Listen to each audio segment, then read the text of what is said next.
This week on Writers, Inc. Well, there were quite a few writers who disappeared either permanently or not so permanently. Agatha Christie, Ambrose Bierce. Like, I always knew that, and I was always really interested in people who disappeared. That's and in the book, so there's a movie star, like a Hollywood star, an actress who disappeared 25 years ago, and so there's this sort of old Hollywood mystery. Not 1930s Hollywood. It was originally going to be that because I love that era and it's set in Southern California, but it became, that didn't work with my plot. But anyway, she disappeared. So I just love the idea of what happened. And now the woman holding the ticket has disappeared. So coincidence or no? J.K. Rowling was nearly homeless when she wrote the first Harry Potter book. Stephen King penned Carrie in a small desk wedged between a washer and dryer. James Patterson worked in advertising and famously crafted the Toys R Us theme song long before becoming an author. Join New York Times bestseller J.D. Barker and a panel of industry powerhouses as they pull back the curtain on some of the world's most prolific authors. Where did they start? What is their process? The biggest names in publishing all have origin stories, all have tips and secrets. What does it take to consistently top the bestseller lists and become a household name? Get your notepad out. School's in session. This is Writers, Inc. Hi, it's Christine Daigle. It's Patrick O'Donnell. JP Reinflush. Kevin Tumlinson. And I'm JD Barker. Welcome to Writers, Inc. So, question for you guys. Who has gone to the movies and seen The Flash? No. I saw Asteroid City.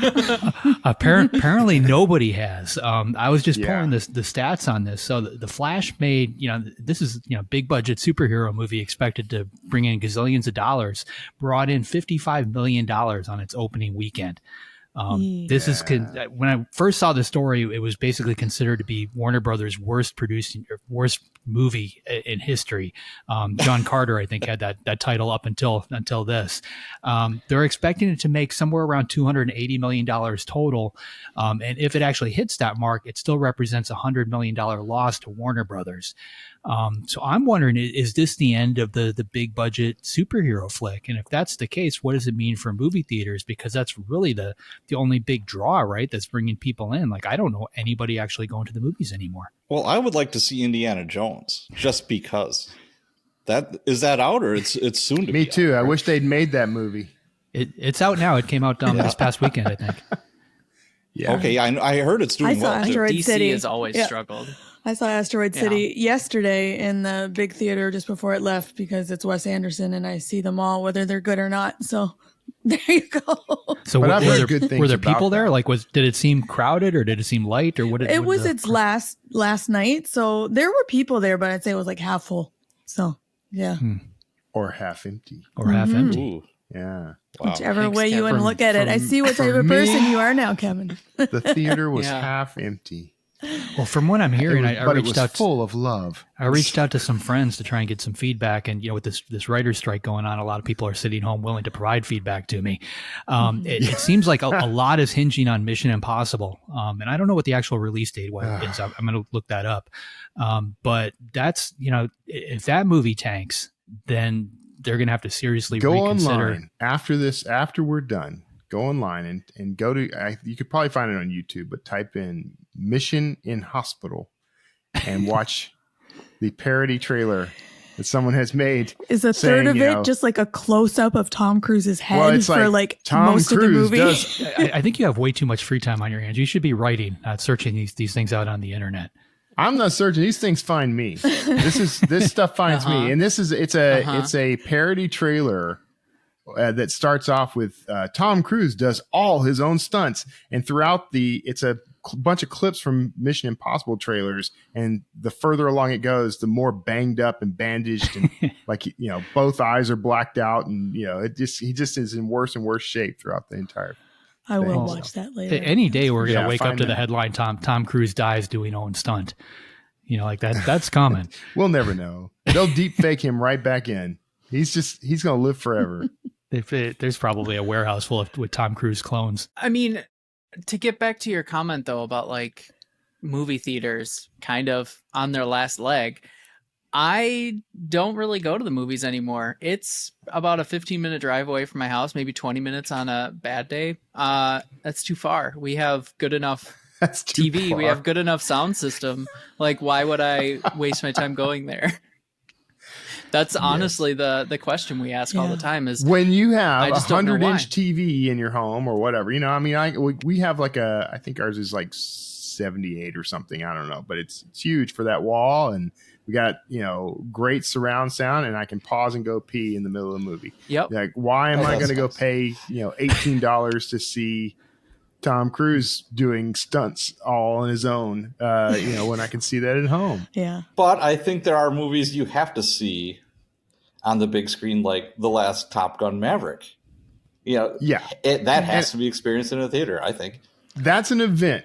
I think it's an event, and I think that's what's going to happen. I listened to an interview on How I Made This with the guy, the couple that created Alamo Drafthouse, and that concept has really changed the landscape for movie theaters because it makes it more of an experience, right? You go in, you get an actual meal. There's some that do this really well. iPix is one that does this really well. You can get like a steak dinner, you know, and it's an expensive night. It's not the $18. It's more like $100, but you're there enjoying. You've got a lounging chair and free M&Ms and stuff, you know. So that I think that's what's going to happen is it becomes just a date night experience. Yeah. Glass of wine. But like I theater. only see about 2 movies a year, probably at the theater. Yeah. I don't go anymore because of what we have here at the house.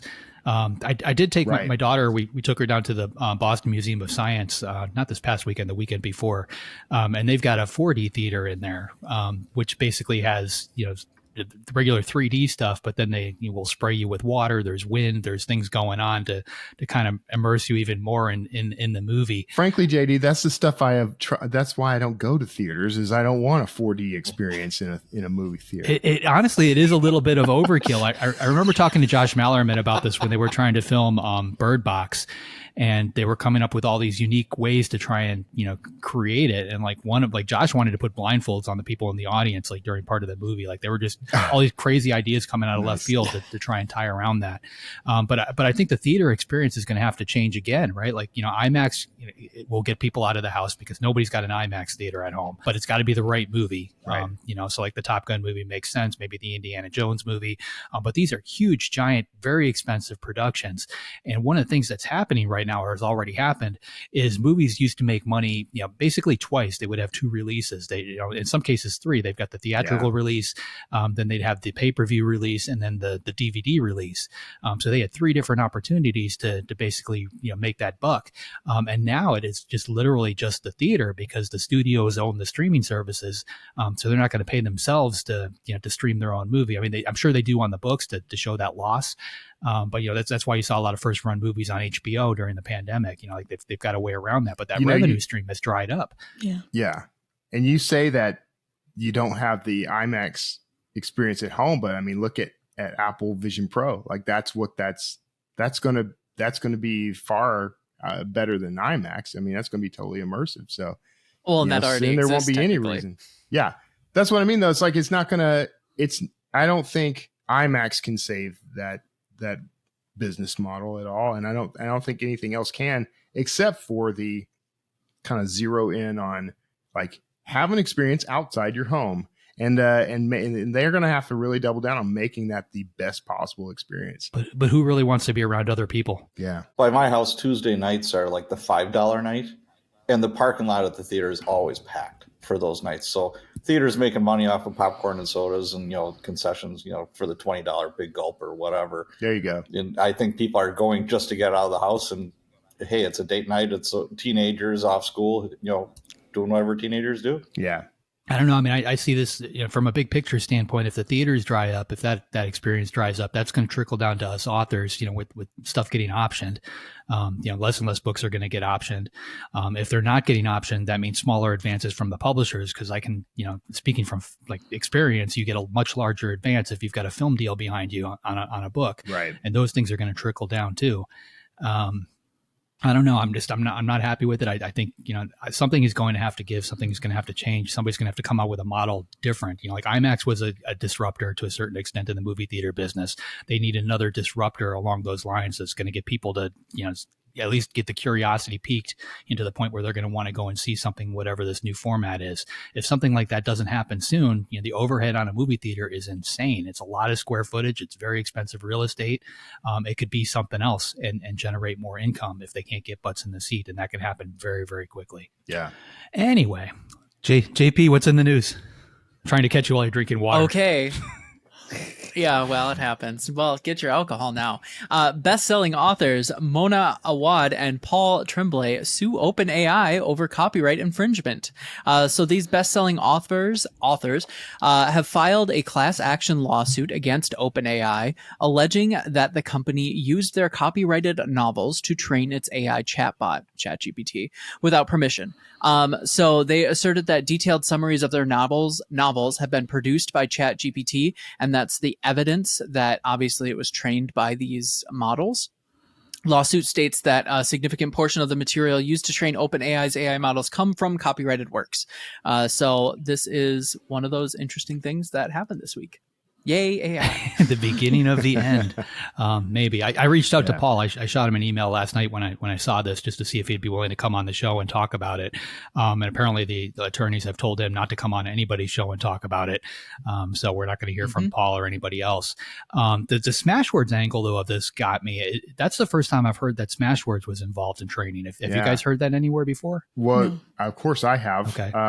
And I can tell you emphatically that use was against our terms of service. That was not allowed, and it was never allowed. And so when we discovered that, we started kind of looking into some things ourselves. So not much I can actually say on that front, but I can tell you without doubt that was against the rules. And so we'll see what happens from there. I do think, though, there's going to be a problem with this as a case. And I think it's a pretty obvious one when you really start to kind of look into it, because in order for them to meet that infringing derivative status, you have to be able to identify that as the product. So, if you were, you can do a derivative of Mickey Mouse, for example. You could create a derivative image as long as you're not trying to sell that image, because it might be too recognizable as Mickey Mouse. So that would be an infringing derivative.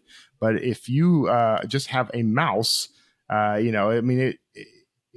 you color it purple and you have it wearing a pair of pants, that's not close enough by court standards. So I don't know what their wait a minute. Let me stop you there.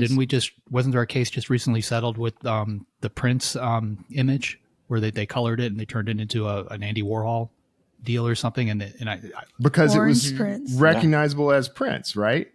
So that's the standard. If you can't recognize the work as that work, then you don't have an infringing derivative. You can't say they wrote a book and it uses words and my book uses words, so it's a derivative. Do you have any idea how they actually got to the data?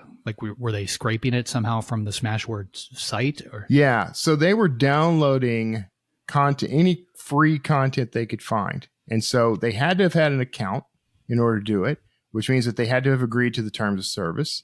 And so they effectively pirated books. And so now they're not redistributing those by most standards of that term, but in certain other standards, they might be. So, if they're, it just sort of depends. And like I said, I can't go into too many details on this, but they're not presenting an exact replica of those books in most cases. But the fact that they used that as content and then sold that content or sold the result of that content is where things get problematic on that side. But when it comes to the authors, that's not quite as clear cut. But maybe that same standard would apply. It's just that if they're going after them on this infringing derivative standard, that's a whole other thing. You can claim that they stole the work and redistributed it without your consent or permission, and that might be infringing on copyright. But I don't see how you could claim that they created a derivative of it, a recognizable derivative at any rate, and use that as a basis of a lawsuit. But the court will decide. Would they need to prove financial damages too in order to sort of like a defamation. I type. believe they would have to prove that. Yeah, because they have to show. So if you're going to claim infringing derivative, the whole standard is it has to be recognizable. And if you're going to claim damages for it, you have to be able to show those damages. Like, did someone not buy your work because they bought something created by ChatGPT? Or did ChatGPT give it away for free and cause someone to not buy your work? That's a really tough standard to meet. So it'll be, I mean, I am not an attorney my knowledge of copyright law is fairly extensive, but not like bulletproof. But I can tell you, this is going to be a tough road. Yeah. Well, regardless, it's going to be interesting. Yeah, I think this might be the first of many. I think we're going to see a lot more of these pop up, and they're going to work over the next couple of years, work their ways up through the courts. This will probably be a standard setting case, though. Yeah. Because if they win, for sure, there's going to be huge backlash. But if they lose, it might nix any claims going forward. All right, so let's flip this on its head a little bit. From a marketing standpoint, is this a good move for Paul Tremblay or a bad move for Paul Tremblay? It's a good move because Paul Tremblay's name is now getting a lot of free press. So even if they lose the case, it could be beneficial to them. In a lawsuit that's going to be heard around the world, right? For probably years to come, because it's going to set the precedent. So it's always going to be the definitive case. So so if you look at it like that, like this is marketing dollars, what they pay in attorney's fees could come back to them, tenfold if they did this right. So yeah, I see that as a kind of a marketing play, but I can't speak for Paul and Mona. I don't know their motives or anything, but I can say this is good marketing when it comes down to it. Yeah. All right. That's it for AI. I have anyone else brings enough. it up, it's their fault. Okay. Okay, next up in the news, a Seattle publishing company has opened up. This is more of a notification to our listeners, but Marcus Harris Green, a Seattle-based journalist and author, has founded Hinton Publishing, and it is dedicated to promoting underrepresented authors. It is an imprint as part of Vert Volta Press. They're seeking LGBTQ writers, authors of color, and authors with disabilities. So this is just something to kind of keep an eye out for. They have plans to host gatherings and workshops for local authors in the Seattle area from diverse backgrounds. And the first books under Hinton Publishing are planned to release in spring 2024. Awesome. Always good to have more diversity. Agreed. Next. In the news is an interesting article I saw that was about the year of the slim novel. So we had talked before about How to Lose a Time War and how that drove up sales really quickly and ended up becoming number 3 spot on Amazon, number 9 on New York bestseller. And it appears that standalones, shorter books, essays, etc., have increased rise in popularity, which usually goes against the conventional wisdom that books either too long or too short won't sell. So I thought that was interesting, and I'm curious if any of you have any plans of or have shorter, slimmer works that you're now marketing. I've been bugging Patterson to bring back book shots, which is something that he tried a few years back. Yeah. They did really well. He basically got, the way I understand it, he got pushed back from the publishers because they were selling a little too well. People would run into a bookstore at an airport and they would pick up a book shot because it was cheap. Next when you compare it to a novel that was sitting right next to it, and it just all of a sudden just dominated the market. They were cheap to produce, cheap to sell, but you made up for that difference in volume. I think it's a viable market. Attention spans are short. People don't want a full length novel anymore. I'm working on one right now. It's 146,000 words. I'm like, I probably need to lose about 40,000 words. Just release it in 5 parts. 5 parts, yeah. 5 parts. 5 novellas. I like that. But yeah, you said attention span. I like to call it interest span. I think it's our interest span is short because there's just so much vying for our attention.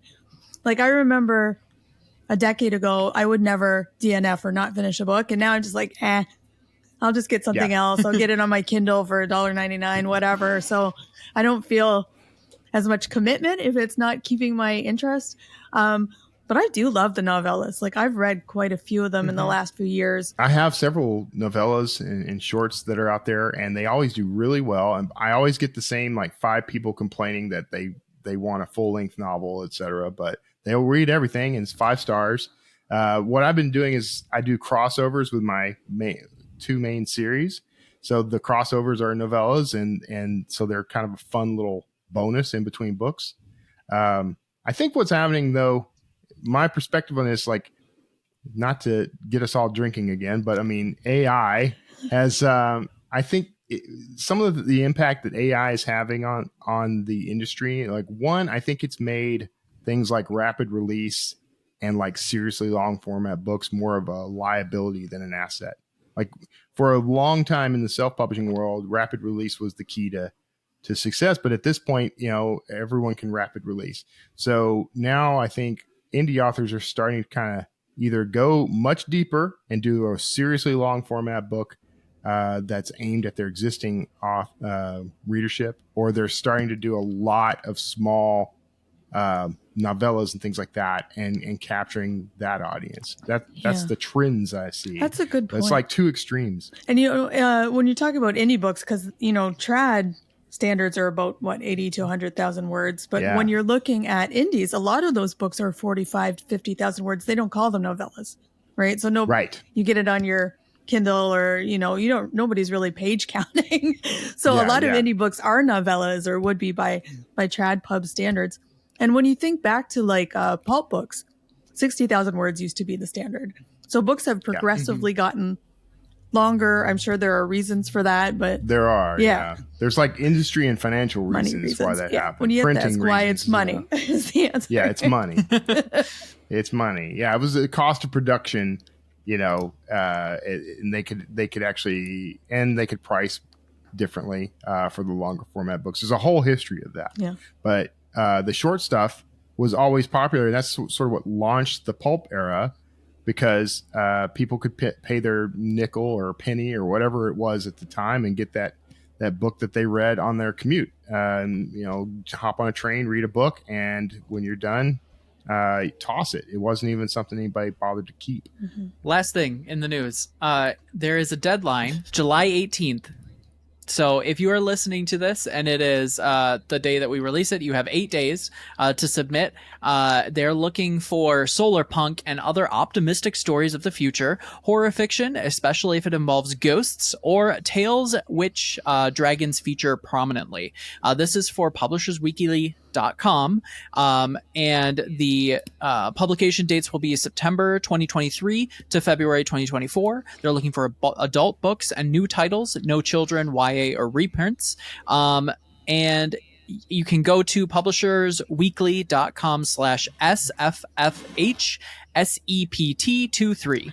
And that will take you to the place to submit. I like how you read that really rapidly, like every second counts. So start now. It does. Also, what is solar punk? So you know how cyberpunk is focused on like those big cities with a lot of like grit and grime usually associated with it? Yeah. Solar punk is a more optimistic future in which you use solar power to kind of fuel the technology in the future. And it's usually a lot more greenery. So you would imagine tall buildings with big open sections of trees and moss growing in the plants. So Blade Runner with pretty flowers. Right, yeah. So not steampunk or cyberpunk or solar punk. Grass Blade Runner. Blade of grass runner. Oh. So I just had a question just for clarity for the listeners, because I was looking at this link. So this is for already published books who want to be featured on Publishers Weekly. Correct, yeah. Right? That's what the submission is for. So just so to clarify. So there's for anybody who hasn't actually tried this, it's a great way to get word of your book out there, because there's a Publishers Weekly magazine that actually goes out to libraries and bookstores. So you basically get a review in that magazine. So it's a real good tool from a discoverability standpoint. So I have like 12 days to write and publish a solar punk book. I believe in you, Kevin. You can do it. You've written in less, right? I've just wrote it just now. I'm making the cover as we finish as you're this talking. episode. Yep. Perfect. No AI involved. You will never get off the Tom Cruise websites long enough to pull it off. This episode is brought to you by AutoCrit. One of the most value-packed memberships for any author, AutoCrit brings you an amazing suite of tools that make it a breeze to plan, write, and edit your books all in one place. Autocrat takes you far above standard grammar checking or cookie cutter guidance. Instead, it's like having an experienced editor in your genre watching over your shoulder to help you deliver great writing that keeps your audience trapped in the story. You can even compare your writing style to more than 100 best-selling authors right down to the word level, so you can see what the best in the business do to keep their storytelling clean, clear, and crisp. Listeners of the Writers Inc. podcast can now take advantage of lifetime membership for one single fee. That's right, no renewal fees. Hi, this is JD Barker. I've used AutoCrit for years, and not only has it improved my writing, but it's been a crucial tool with aspiring authors that I've mentored. Whether you're a seasoned pro or just beginning, it'll help you find your weak spots and weed them out. Give it a shot with your latest project. Trust me, your editor will thank you. Head to autocrit.com/JD to get your lifetime membership. Big thanks to Autocrit for sponsoring the show. And on that note, JD, who's up this week? This week we've got Wendy Corsi Staub. She's the New York Times bestseller of more than, this number, it's either 90 or 100 or somewhere in between psychological suspense novels. I honestly don't think she even knows the total number of books at this point. Her latest is called Windfall and releases July 11th. So here she is, Wendy Corsi Staub. So you have a new book, Windfall, about three friends who hold the winning lottery numbers to $1 billion pot, which is supposed to change their lives for the better, but instead we unravel some dark secrets. Do you want to tell us a bit about the book? Sure. Well, it came from, the what if that everyone, I don't know anyone who hasn't wondered once in their life what it would be like to get a life-changing windfall, this huge amount of money. So it came from that sort of what if. And then I thought of, what if the person holding what if you went in on this jackpot ticket with friends? There always seem to be complications. I know someone in real life who won a lottery with a family member, and there was an estrangement after that. And that always stuck with me. Just money doesn't solve everything. Sometimes it creates more problems.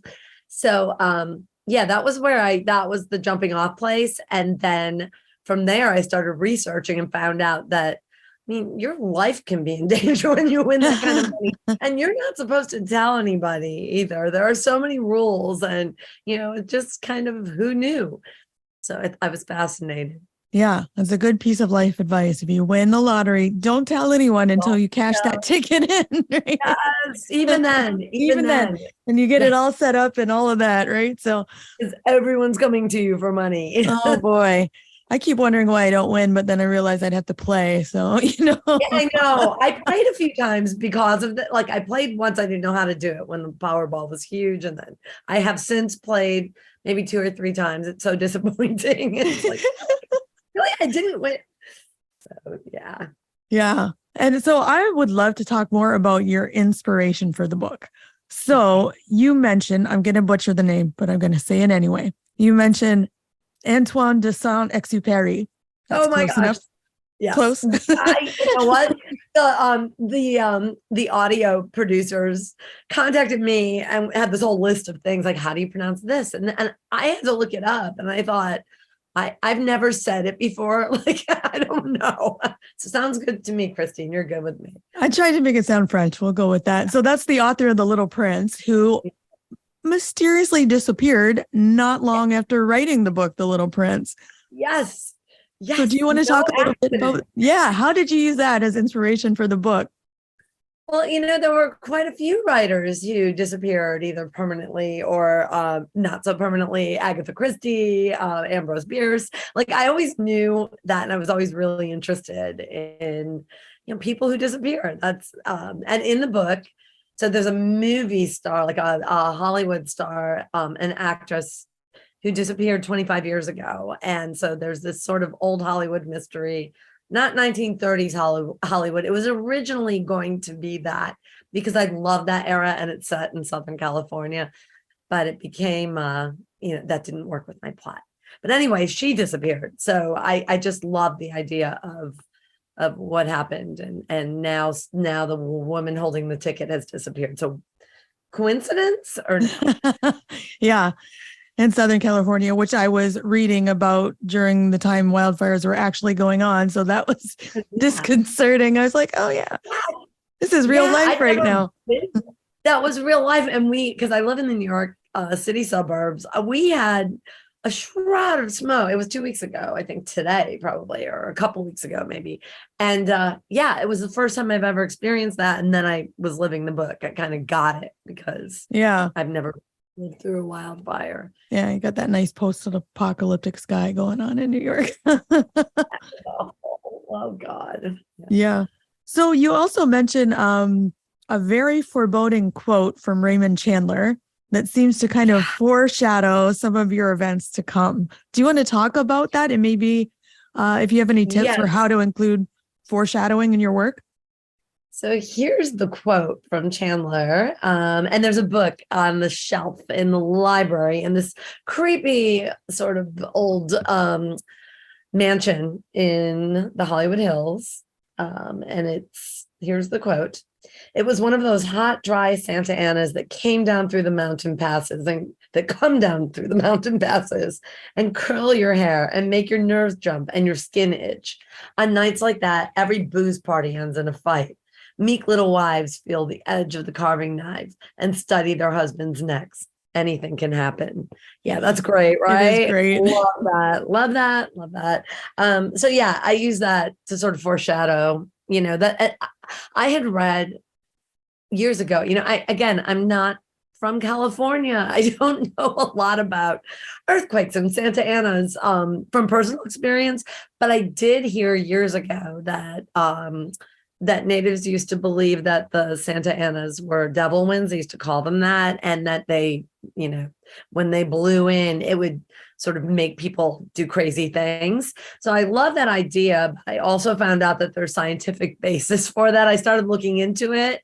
And that sort of uneasiness, that edginess, people who are already maybe a little bit off balance might be impacted by meteorological conditions. Even smoke, the smoke that's in the air. So I really love the idea of using that as foreshadowing, and then also not in a paranormal way, not in a, it worked for this book. This book is not paranormal, but no. it worked. It's not about a haunted, it's not about a devil wind, but the people are behaving strangely. Yeah, and I really enjoyed it because when you look back at it afterwards, when you get to the end of the book, you're like, oh, that kind of makes sense about why we picked that quote. And so I always love it when you get that kind of retroactive motion when you're reading. How else do you include foreshadowing in your work? Do you like to use quotes, or what kind of things do you do for that? Yeah, I actually did. In the very first page, I found this quote when I was researching this. I wanted to read about money and what it does. I wanted to read as much as I could. And anyway, I found this quote. It's Ralph Waldo Emerson, who said, money often costs too much. Mm-hmm. And to me, that just, even in life, in real life, it doesn't always solve every problem. And these are three women, the three college friends, my three main characters in this book. There's a fourth woman, but the three friends who win this lottery have all fallen on hard financial times. And I really have done a lot of thinking about how so many things impact women, and, a divorce, or, the corporate workplace, just so many, having a baby when you're a working mom. All of those issues kind of came front and center when I was thinking about this, and how all of these women, for one reason or another, are thinking that money would solve the problems that they have. Yeah. So, just like so many of us think, you can always use a little windfall. But the book explores, does it? Does it? Yeah, that's a great point. Using a quote right up front to set the tone in the foreshadowing of the book. So that's a great tip. Yeah. I'm also want to talk a little bit about the lottery ticket, because it seems to be very important, but then sort of ends up being a bit of a MacGuffin. So I wonder, how do you use MacGuffins in your work? What do you think about using them for misdirection and those type of things? Yeah, sometimes I don't know when a MacGuffin is going to turn into a MacGuffin.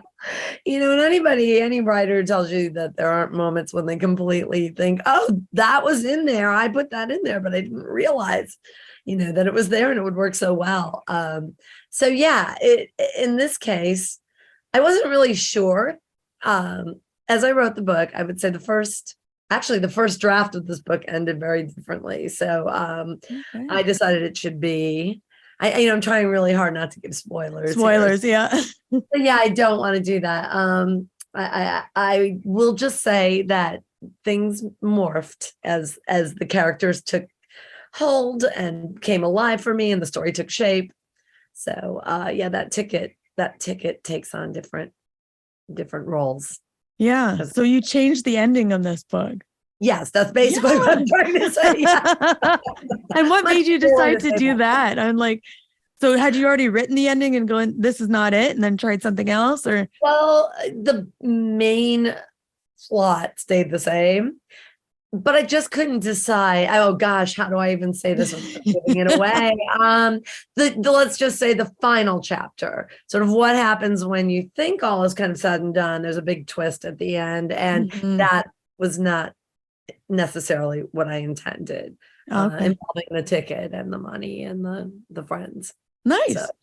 So you just kind of got some inspiration at the end and went with it? Well, it didn't feel satisfying when my editor read it. I just said, I really want to talk about this ending with you. And I had been going in a different direction too. There were a few ideas I had.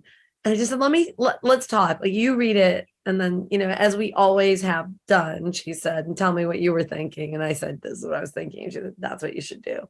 So yeah, just that final scene. I think it's just the final, it's not an epilogue, the final chapter.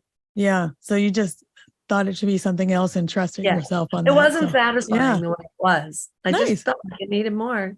So you got to listen to that little internal voice when you're not satisfied and trust yourself. Yeah. Well, it's not even your writer's voice. I think it's your reader's voice, because I feel like if you've invested all this time in this book, what do you want as a reader? And so often I'll read something and then I get to the last page. I'm like, wait, no.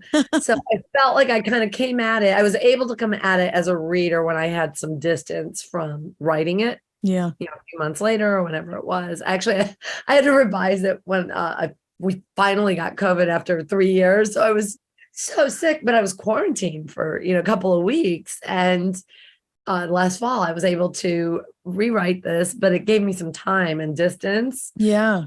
It was full speed ahead. And I really lived in this when I did the second draft. Yeah. And that's great. That's great advice too. Take a break and come back to it with reader's eyes and see if it's satisfying. I love that. Yeah. Okay. So you mentioned a little bit about the things that women face that are difficult. And one of your characters has a baby with her that is in peril and, just terrified for this baby the whole time. Yes.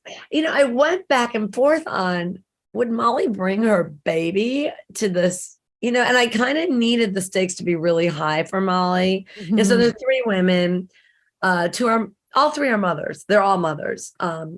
But anyway, Molly's the one with the infant, and also kind of later in life. And she's separated from her husband. And so she has this little boy.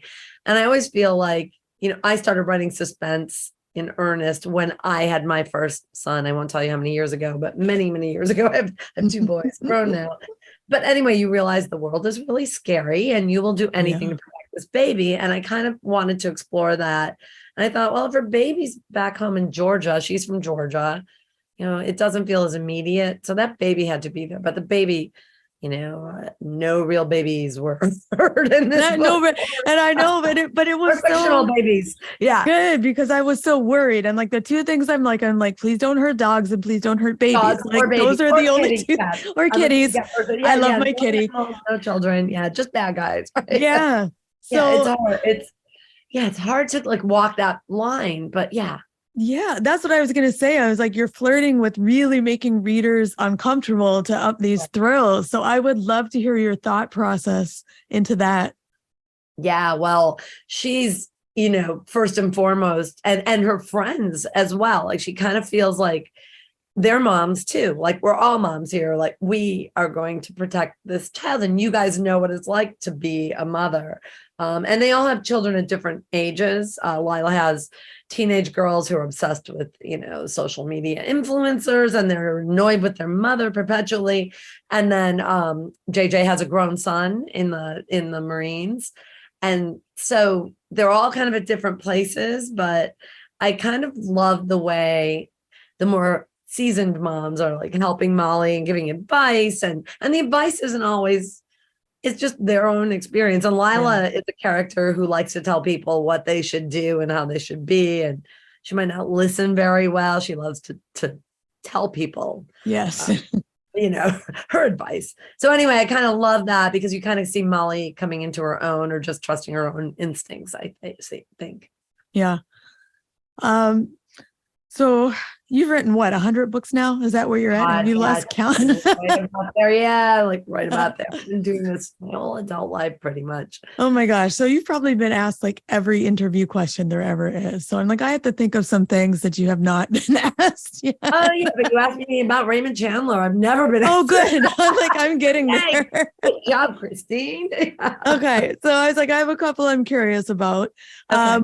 What's the best piece of craft advice that you've ever received as a writer? Oh God, it changes. It changes depending on the phase of writing. That's true. Where am I in writing a new book? Right now I'm writing a proposal, and I'm also sort of plugging away at a book that, anyway. So the point I'm trying to make is, it's very easy when you're between projects to feel like, oh, I should be writing every day. But I've also gotten the advice to take down time and fill the well, as they say. And right now, as I'm sort of, I feel like I'm filling the well. I'm allowing myself to fill the well. I'm not holding myself accountable for page count, which is normally the way I write when I'm under deadline. That's my advice. That's the advice I give people. When I'm under deadline, I have to be accountable to myself for a deadline, a page number every Friday afternoon, so that I can make that deadline. But right now I'm feeling that well. And that was good advice. You allow yourself to, to watch. I watch a lot of bad TV. Me too. Yeah. Bad TV. Oh, good. Yeah. Yeah. And I feel like that allows me to creatively, just taking a breather. Yeah. Because you don't really have to process it like too deeply. It kind of lets that thinking part of your brain relax. And I feel like you need that. Like I do the same thing. I'm consistent, but then I'll take a few days off because it prevents burnout too, right? If you're just doing that, yes. Oh my gosh, you can burn out so easily. Yes. Yeah. Yeah. I'm all or nothing. When I'm on a deadline, so I'm the person who, I wouldn't advise anybody to do it, but I sit there, 14, 16 hours a day until the book is done, like around the clock, 7 days a week. I'm just obsessed with finishing it. That's my process. Yeah. That's not advice I ever got, and it's not advice I would give. So, I think it just depends on the circumstances. Yeah. That's my answer today. I like that. And again, it's like a trust yourself. Work when you have to work, break when you have to break. And that's awesome. Yeah. What do you think is the best money you've ever spent as a writer? Ooh, the best money I've ever spent. Okay, so when I sold my first book, and it's really dating me because it was 1992. It was May 18th, 1992. I know the date. But as soon as I got the check, and it was a very small advance, I sold a young adult novel. And I spent the first half of that advance on a computer. Back at that time, I wrote that first book on a sort of electric typewriter thing that I had. Mm-hmm. My parents got me for college graduation, and technology had changed so much in those 5 years or whatever it was, that 6 years. Yeah, I bought a computer so that I would have a home computer. I spent the entire advance on that. That's like awesome. that chunk of the advance on a computer, a printer, like a home office setup. That was nice. The best money I ever spent. It was an investment in my future. Oh, yeah, exactly. And I remember those electronic things. That's what I learned to type on, those electronic typewriters. Yeah. Oh my God. I still have it. It was like the gift to me from my parents for college graduation meant that my parents believed in me, and that because they were expensive back in the day. And also that my dad, who's a banker and a Capricorn, very practical, thought, he had this wacky daughter who's going to move to New York by herself and become a writer. It meant that he kind of believed in me. He believed in you. That's the best. Or my mother talked him into believing in me. Yeah. So he did, and he does. And I used to type before that on his old Depression era. Not that he's from the Depression era, but he had this old typewriter, in his office. It was so old even then. That's how I learned to write my books. That's cool though. Yeah. So I want to know, what do you usually end up editing out of your books when you've got that first draft done? Oh gosh, in this case, so okay, there's it's so funny. There's a really clunky line that I wanted to edit out. So what I do when I'm writing, I highlight in yellow anything that seems clunky or that I write really quickly, like anything that I'm just trying to get the scene down and it needs to be either fleshed out or pulled way back. I'll usually go through and I highlight text in yellow. And then when I finish the draft, I send it in. I mean, I take all that out. I fix it all. I fix yeah. So you take out the filler, fix everything that needs to be fleshed out. It's either filler or it's really sketchy, sort of, like, and sometimes I'll even do a note to myself that says, insert character description here. Yeah. But I have 2 beta readers, my husband and my son, my older son. And he pointed out, he was like, Mom, we don't know what Justin looks like. Or I think his name is Justin now. It's been a while. But anyway, he's like, you didn't tell us what he looks like. And I remember I had the description in there twice and I accidentally took it out twice. So those are the things, but again, COVID, I had COVID brain. I was trying to focus. But some of that clunky stuff kind of made it in because when I read the arc, I was kind of like, oh no, that line, I meant to take it out. So yeah, I think we've noticed that way more than the readers do, I hope we do, which is why I don't like to read my work when it's done. And I don't know why I did, but bad idea. Yeah, for sure. I don't like to read it either. When I'm done, it's done. That's the end of it. And you're done, and you can't change it. And that's the problem. That's right. They don't let you change it. If I could call them tomorrow and say, stop the presses, I would. Yeah, then we'd never get anything new done. No. Right? So. Yeah. How do you choose your character names? Oh, so I wanted JJ. I don't know, Criminal Minds. Do you remember that show? Mm-hmm. I always loved that cop JJ, and it was just, I don't know, maybe that was kind of an homage to her. I don't know, that character. I always loved her and I missed the show. And so she was just, organically JJ from the minute she came around. And then Layla, another, and I don't know if it's Lila or Layla. To me, it's Layla. It's Leila, but always a name, Okay, so I have 2 sons. All the girl names that I ever liked for my children are the names that I use for characters really often. And then same with Molly. I always loved the name Molly. And when my sister and I and our friends would play house, I was always Molly or Elizabeth or, And then Shay. So Shay she's the sudden wealth consultant who's hired in the book. So she's a character. I can see taking her into another book. Like I really like the idea of somebody who advises people who don't know how to spend money, how to be. And when you think about it, sudden wealth is, often it's, say, a celebrity or a young baseball player who signs a huge contract or people who win the lottery. But coming into money when you've never had to manage money, it's tricky. So I needed this expert. I needed that character. And I wanted her to have a name that I could live with for maybe future books. I'm not sure what I'm going to do with that yet, but I like the idea. Sounds like a TV show to me right there. A wealth consultant, just every disaster that comes into her life. That could just be a long-running show. Episode of the week, actually. There was method behind that, Christine. Yeah. I love that. Okay. I'll wait until that comes out on Netflix or Apple or wherever that's coming out. That'd be great. Have you ever gone on a literary pilgrimage to like something that inspires you, authors, books?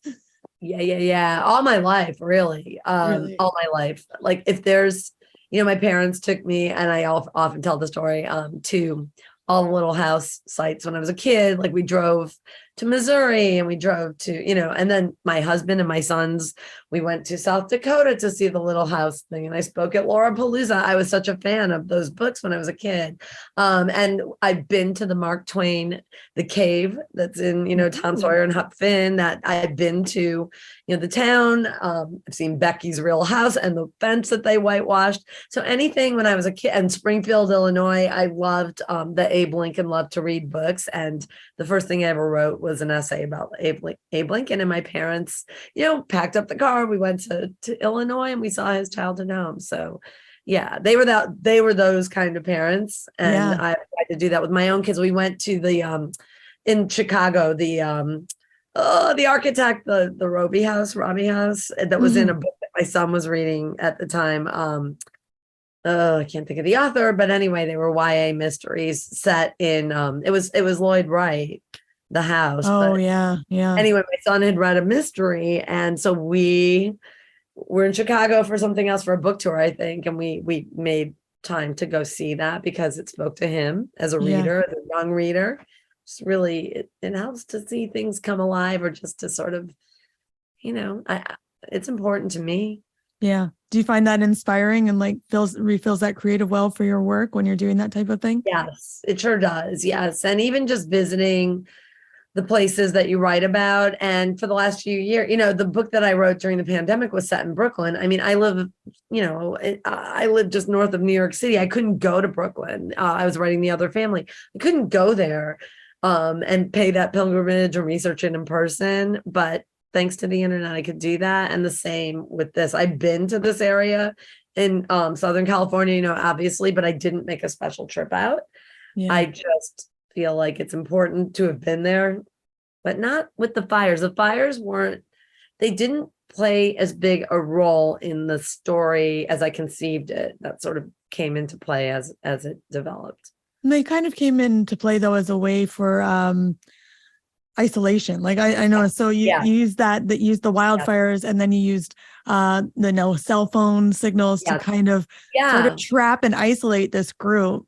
That's why the fire is so important, because you can only be so out of touch these days. Yeah. And then I did a lot of research, and I talked to a few people who live in that area and about how realistic is it that you could be out of touch. I love that I used to write about, it was so easy to disappear, and it was so easy. Nobody was tracking you, and there were no cameras, and, it's very tricky these days. A lot of times it's like the storm, that's the trope. The storm comes in and we lose her. So in this case, it really worked. My editor really wanted to play. She really advised me to play it up. And there was something about the wind, the Santa Anas, and Windfall is the title, and it plays a role in, right up to the end of the book. That spoke to me. Yeah. So yeah, the fires were really important. Right. I can see why of being trapped, Of being trapped. Yeah. And I can see why you thought about setting it in the 1930s, because then it just gets rid of all of that tech. Well, right? I'm going to do it. Sooner or later I am. I love it. So is that something you've done in a lot of your other books, is used isolation as a technique?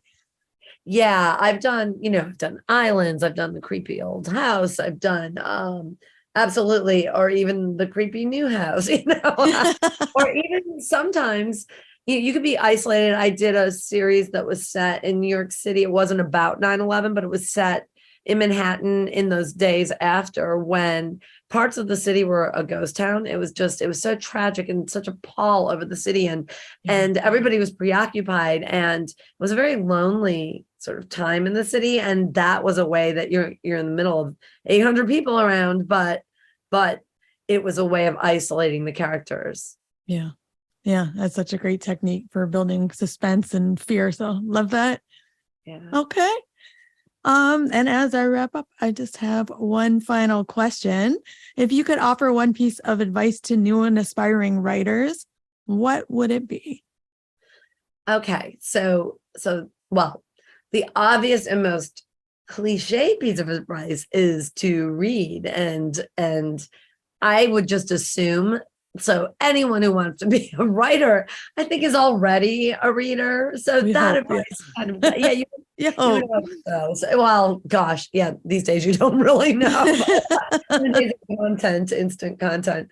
So it wouldn't be necessarily to read, but it's to take that step back, trust your instincts as you're writing and allow yourself to write, write if it feels right, let yourself do it. But you need to distance yourself from it, I think, in order to truly see anything as a reader will. So take a step back, like let it sit for as long as you can, and then revisit it and then rewrite it. It's for me, it's a constant rewriting process. And if you don't have a deadline, you never have to be done. So give yourself a deadline on that. Just that's another piece of advice. Give yourself a year, write a page a day for a year, but give yourself a deadline just to make sure that you have to complete something. If you want to be a published author, you can't just have a great idea and maybe a few pages. You have to be able to complete a book, tell that story, beginning to end. Today's show is sponsored by Ingram Spark. You've finished your manuscript and you're ready to self-publish your book. But how? Whether you want to publish a hardcover, paperback, ebook, or all three, you can print your book and sell it locally and globally to physical stores, online retailers, and libraries. Ingram Spark can help you publish your book and reach a world of readers. Simply create an Ingram Spark account and enjoy incredible features, including a free book building tool, publishing guides, custom trim sizes, and access to one of the largest global book distribution networks. Your books are delivered to retailers, direct to customers, or your front door as they're ordered. Visit ingramspark.com and start publishing today. Okay, so I had a lot of fun looking at how Wendy included foreshadowing in her book. And I'm curious if you do this, and if you do, how you do it. I love to do foreshadowing. It only seems to work well in the horror stuff, though, not quite as much in the thrillers.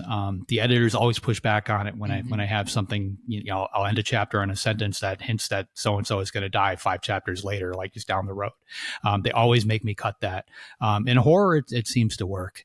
But I love doing it. I think it's if you have a lot of point of views, if you've got a long novel, something that jumps around quite a bit, it's a great way to, kind of and a particular point of view and kind of lean towards it down the road. You can have 4 or 5 chapters in between, but that foreshadowing will rope in the reader and keep them turning those pages to get back to that particular storyline. I think I've used foreshadowing in stories often, but I add it after the fact. So like I don't go in thinking, oh, I'm going to foreshadow this event, but I'll write the book and then loop back in on editing.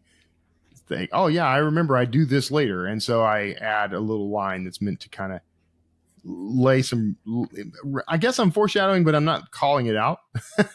It's like, I want readers to think about it after they're done and say, oh yeah, that's why he had that shotgun, or whatever. That's the extent of my foreshadowing. I think I like adding in little bits of foreshadowing, and here you get to know more about Nerdy JP, is because I GM for tabletop RPGs occasionally. And so I'll have an idea of where the campaign should go in the story. And therefore, when I kind of present those to my players, I have that kind of foreshadowing effect. So through that, I've learned as I write, there are places where you can kind of drop little hints that I might come back to later. And I like doing that. I feel like it's a fun way to lead on the reader. Yeah. What about using quotes? Now, that's something I always want to have a inspiring quote that's foreshadowing and thematically on point in front of my books, but I've never been able to find the right one. I have, and honestly, it's a pain in the ass, at least in the traditional publishing world, because everything's got to be cleared through legal.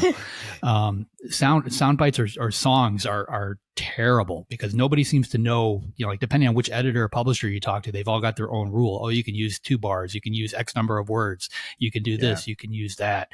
When I did Six Wicked Child, I have a quote from Pink Floyd at the very beginning. And we had to so many different people had to be involved just to get that cleared. And just to really piss everybody off, I also included a Harry Styles song lyric. So I had 2 different angles they were going for. Honestly, the hardest one I've ever had to get done was Frosty the Snowman. And as silly as that sounds, it's in The Fifth to Die, and it's based on the percentage of the song. So like the number, like you have one or two sentences or whatever, but if those words make up a certain percentage of the song, Frosty the Snowman has a lot of repetitive lyrics. So just having Frosty the Snowman in there is like 30% of the actual song. So like that has to be cleared by the people who actually own it. But it's a complete nightmare. It's a lot better just to say your character's watching Seinfeld instead of actually dropping a Seinfeld quote. So okay, so the way I've always understood that was that you could have a character like say the name of a song, but you couldn't just willy-nilly repeat lyrics. But if the name of the song is also one of the lyrics, no, is that you can typically get away with the name work? Of the song. It's the lyrics themselves that become the problem. But even there, like you never know exactly who has to clear it because, it could be the songwriter or it might be whoever owns the publishing for the songwriter. Michael Jackson owns the Beatles, and then like Michael Jackson's dead. So his estate, I believe, sold that off to somebody else and it's owned by somebody else now. So just tracking some of these things down can be a pain in the ass. And again, most of it's the traditional publishing world, mainly because they've got the lawyers that actually care about this. If you indie publish something and you throw it in there, and I'm not a lawyer, but like I just throwing this out there, like if you put it in your book, somebody's got to come after you for it.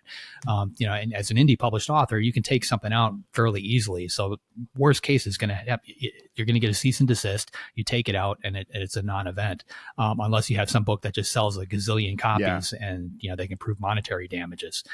But it's honestly, it's not worth the trouble in most cases. Yeah, that's what I've been told. So I see where you were stuck though, Kevin, because Frosty the Snowman is also the title of Frosty the Snowman. The lyric and also in the title. A popular kids cartoon. That's true. And so how many people do I owe money? Happy Birthday was another one for years. A pair of women claimed the copyright to that. Apparently they don't actually have the copyright to it, which just came to light just a few years ago.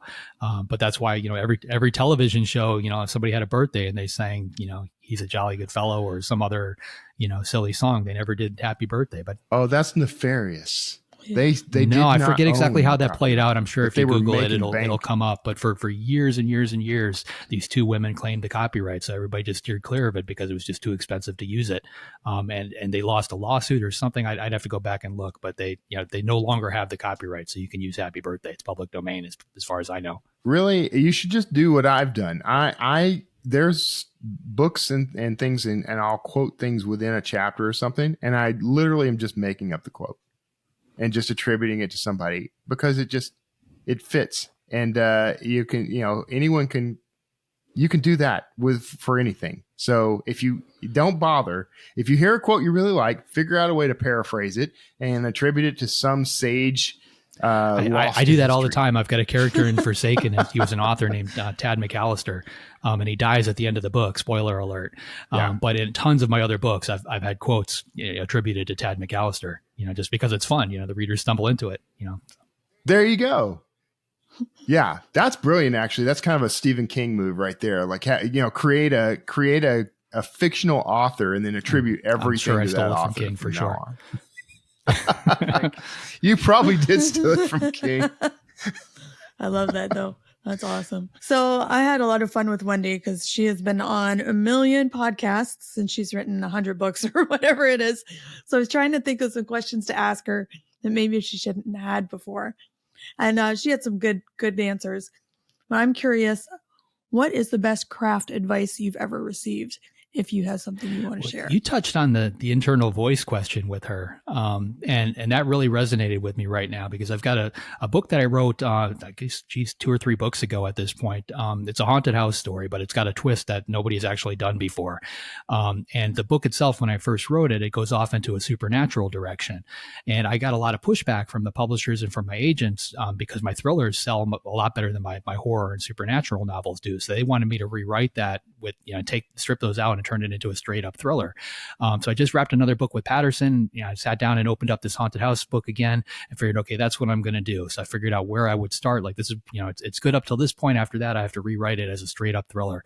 I went back and I read the ending and I like the freaking ending. I like the way the book goes, the fact that it goes in there. My internal voice is telling me to leave it as is. So I think that's what I'm going to do because I started to rewrite it and I started going down and it felt very much like I had taken a wrong turn in the car, and like I knew I was heading in the wrong direction. So I think at some point you have to trust that. So if there's any advice at all out there, it's to trust that internal voice. Yeah. Yeah. I think the best advice I ever got was write with as many restrictions as you can put on yourself. So because we have this tendency to really push against our limitations, and we come up with creative solutions that we wouldn't have come up with if we were just free to do anything we wanted. So, decide that you're not going to use adverbs. That's a popular one. Or you're going to, some other limitation. I'm not going to use any version of was, is, or whatever, and see what you come up with. It's really interesting. It's kind of the same thing as I've had a million conversations about this. Like people who were writing in their spare time while they had a full-time job got more writing done than when they were able to go full time. Like they just imploded when they had unlimited time. And it turned out that time constraint was forcing them to really focus. And, so the advice there, by the way, is put time constraints on your writing. I have to write at this time for this amount of time. And once that time's gone, I'm done for the day.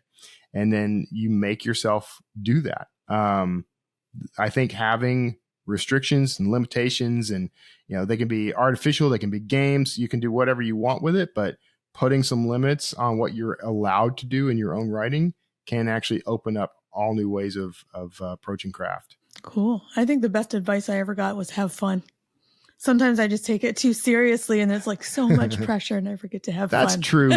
We do. I think all of us need to follow that advice, honestly, because I'm like, I will stress myself the hell out over the latest book and sort of completely forget that the whole reason I'm doing this is because I love doing this. Yeah. Sit back and just, remember the fact that you are literally getting paid to make shit up. Like it doesn't get any better than that. Exactly. Whatever else is going on is just noise. How about what's the best money you ever spent as a writer?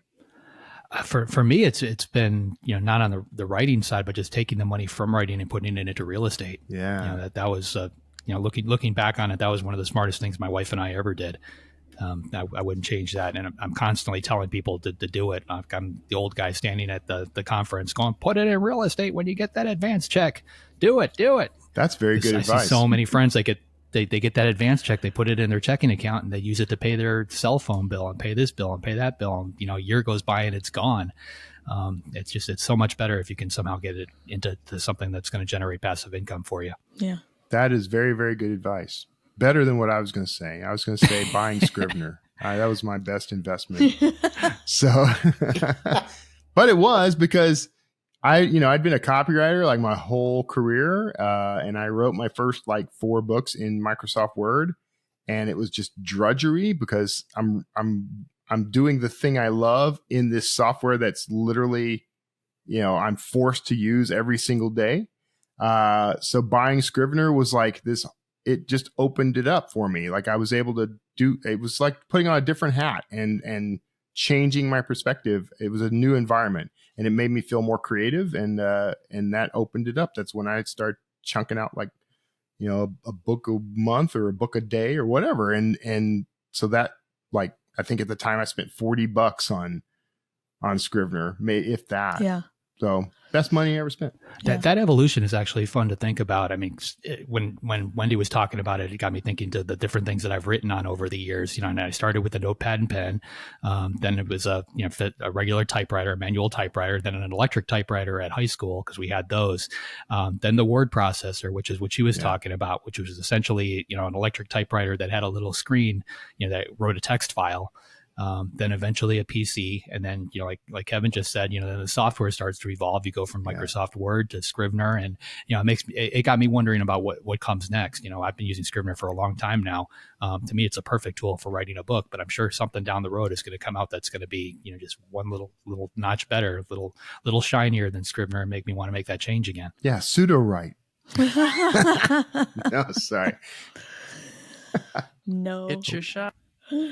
Yeah, I do love Scrivener too. And I probably I'm really bad at taking the tutorials, but just being able to drag and drop scenes into different places and rearrange just blew my mind. I was like, oh, this is the best.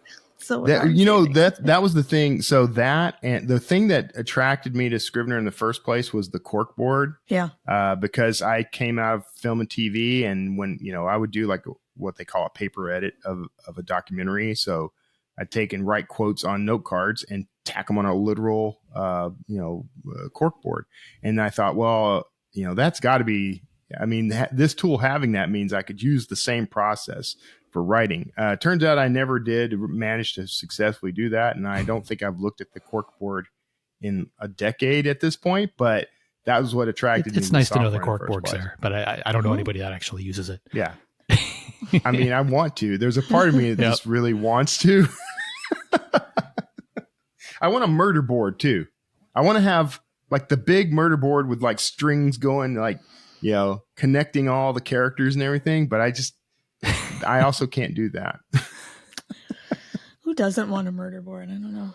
We all want a murder board. No, I'm not participating in this. JP, you're on a murder board. You can be on my murder board, JP.